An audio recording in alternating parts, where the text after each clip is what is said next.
Honteux. Un cerf qui se retrouve dans les jardins de particuliers, ça n'arrive pas tous les jours. Cette scène s'est produite dans les Hauts-de-France en octobre dernier. L'animal a été poursuivi par une meute de chiens appartenant à des chasseurs dans le but de l'épuiser, puis de le tuer. Cette pratique s'appelle la chasse à courre et elle a de nombreux opposants qui la jugent violente et dangereuse, comme l'explique un membre du collectif AVA. La pratique de la chasse à courre n'a pas lieu d'être aujourd'hui. Personne ne chasse pour se nourrir. La chasse à courre n'a en plus pas du tout de vocation à réguler, puisqu'ils le disent eux-mêmes, ils tuent très peu d'animaux par rapport à la chasse au global. Et le but, c'est simplement de torturer un cerf ou un sanglier ou un renard pendant des heures et de l'achever au final. J'ai toujours été confronté à ces chasses à courre, à ces veneurs qui passaient à côté de nous au galop sans se soucier des riverains, sans se soucier des enfants, encore moins sans se soucier des véhicules, et donc il y a des chevaux qui traversent, il y a des chiens qui traversent n'importe comment, il y a des accidents très très souvent.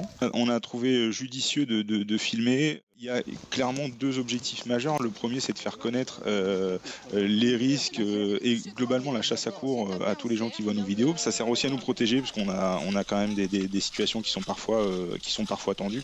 Nous les gênons et ils nous le rendent bien parfois et ils peuvent être un peu menaçants. Et il peut arriver que certains suiveurs, voire des veneurs, se montrent agressifs avec nous. Il y a eu quelques coups de fouet, il y a eu quelques menaces auprès de membres du collectif. En France, environ 10 000 personnes pratiquent la chasse à courre et près de 18 000 chasses ont lieu chaque année. Ces partisans affirment que l'animal souffre moins que dans la chasse traditionnelle car elle est tuée avec une dague et non avec un fusil. Et selon eux, 2 fois sur 3, le cerf parvient à s'échapper.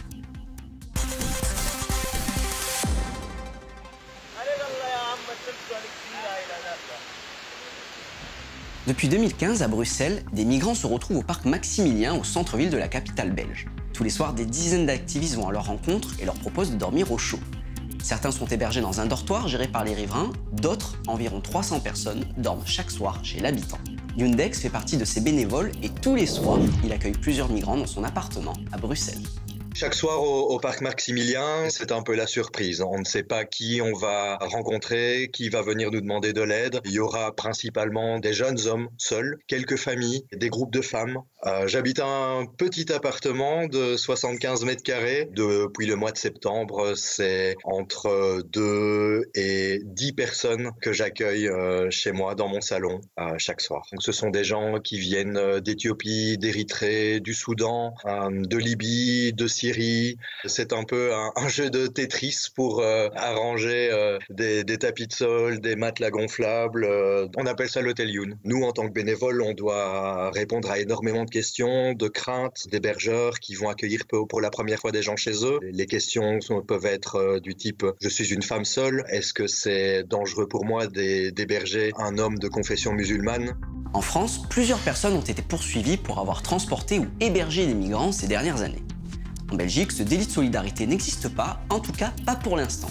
Car en janvier, le secrétaire d'État à l'asile et aux migrations a présenté un projet de loi autorisant la police à rentrer n'importe quand chez les hébergeurs pour y arrêter les migrants. Les membres du collectif sont donc inquiets et ont organisé plusieurs manifestations. Il y a également maintenant pas mal de citoyens qui se mobilisent pour interpeller les élus au niveau communal et nous essayons de faire du bruit pour contrer justement ce projet de loi et essayer à tout prix que cette loi ne passe pas en Belgique.